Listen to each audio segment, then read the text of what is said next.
Hi, Draymond. Hello, Kareth Burke, Karen. NBC Sports Bay Area. You guys have been peppered with questions about injuries for a long time now, but Steve Kerr showed some of the heart behind some of these decisions as well. Last night he said when he never would have forgiven himself if Klay had played in Game 3 and re-injured himself. So what is the human element here? What is the heart that goes into some of these tough decisions alongside the evaluations from the training staff? I think the human elements are important. At the end of the day, you want to, as much as you want to win, this is, how people feed their families.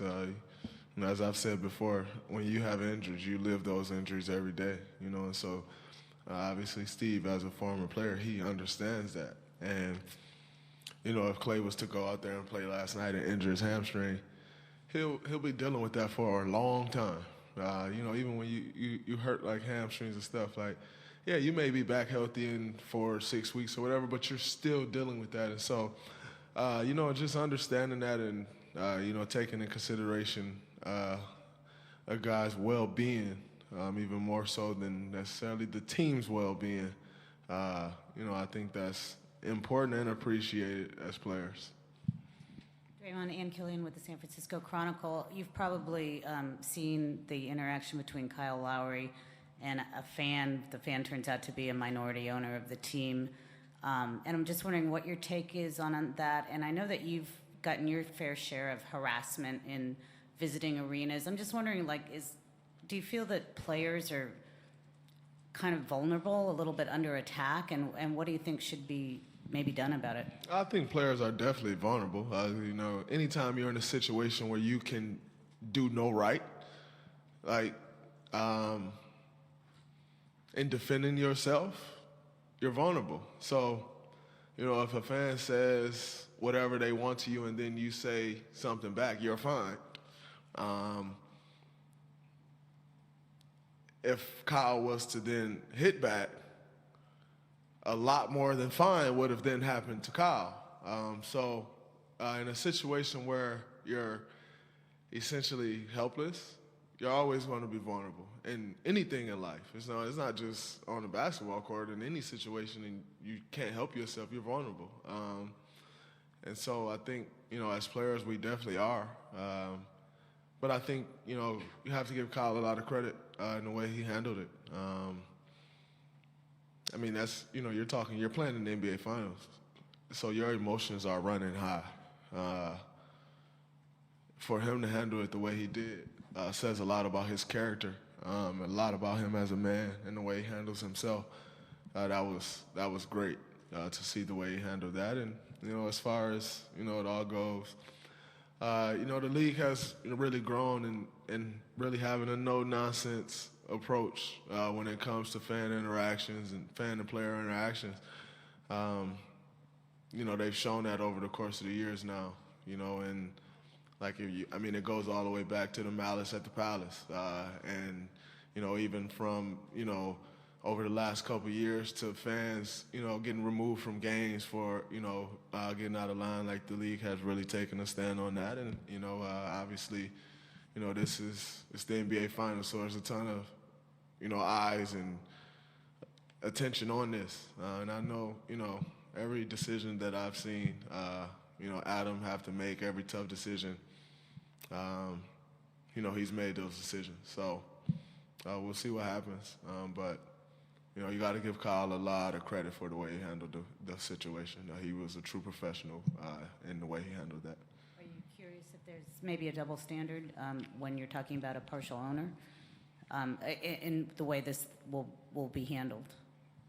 And also, are you embarrassed at all for the organization that it was one of your owners? Obviously, this organization, from the time I've been here and everything I've known about this organization has been a top-notch, upper echelon organization. And so definitely not the type of thing that you want out of somebody out of the ownership group when you're talking to the organization. And as far as the double standard, it's hard to really sit here and say there's a double standard when it comes to owner. And to my knowledge, there's been no overall ruling yet. So I think before we start talking double standard, we at least need to get a league a fair chance to respond. I think as much as everybody would want there to be a decision already, I've been a part of situations A lot of them, where not necessarily that, but where you got to talk to league security and then this guy and that guy, and they got to interview everybody. Like, that stuff take time. So as much as we all want,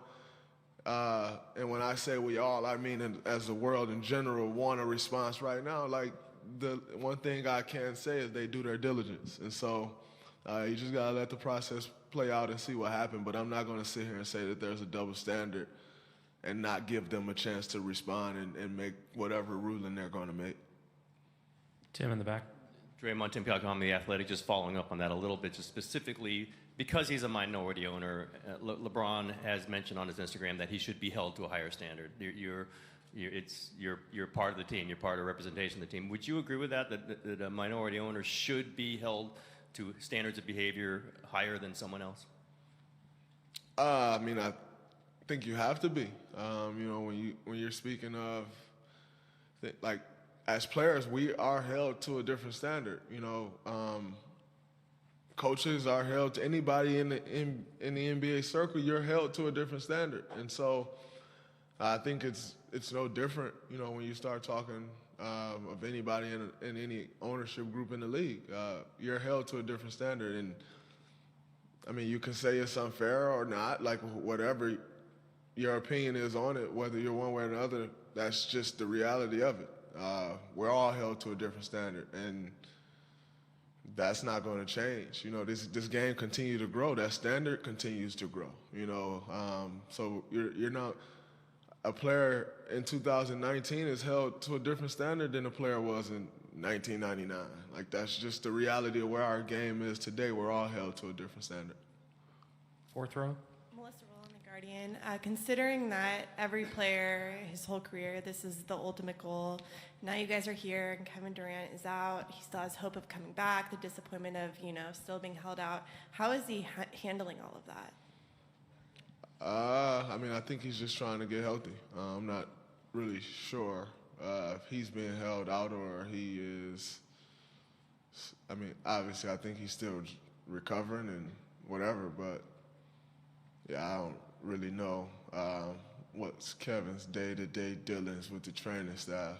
I try to spend as less time in the training room as I can, so I don't really know what their back and forth is.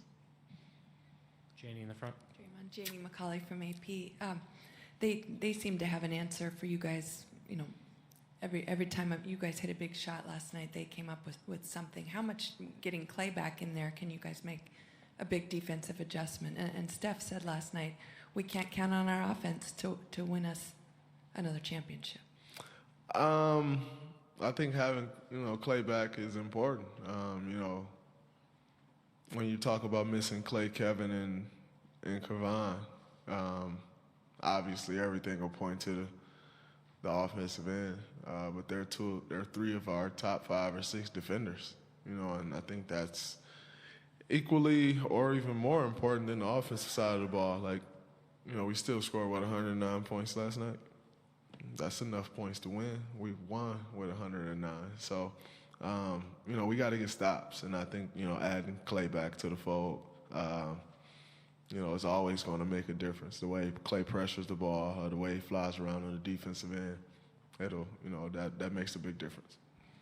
Back left and third row over here. Draymond, Nick Friedel, ESPN. You guys have said it all along for a month. You're better with Kevin. You want him back. From y'all's perspective, what are your expectations if he is to come back in this series after missing so much time? Well, he'll come back and draw a lot of attention because no coach is just going to be like, oh, he's coming off injury. Let's see if he's not quite Kevin Durant. Like, you're just not going to take that chance. So, you know, it'll open the floor up more. That's for sure. But, you know, Kevin's a competitor. And, you know, as a competitor, when you step out there on the floor hurt or not, or just coming back from injury or not, you're going to give everything you got. And, you know, he's way better than a lot of people when he's 100%. So if he's 75%, he'd still probably be better than a lot of people. So we'll see if he's able to come back or not. Last one here in the third row. Paul Antunes, ESPN Brazil. The last 4 games that you guys won, Draymond, You were down by 17-3, and you were down by 12 in your last win against the Raptors. Is there something about being down that kind of brings out the best in you personally? I know you guys played with tremendous pace in those 4 wins, and now you're down 2-1, kind of a do-or-die game 4 type of deal now. I think, you know, when you're hit with a little adversity, you know, whether it's being down 2-1 or whether it's being down 17 or 12 or whatever it is, you know, your true colors show. And I think that's just kind of the makeup of us. That's our DNA. You know, our backs are against the wall. We continue to fight. We have a lot of firepower, so all of a sudden we continue to fight, and then we go on a run. Some teams, you know, they don't handle that situation well. You got to give them a lot of credit last night. You know, I kept feeling like that run was right there.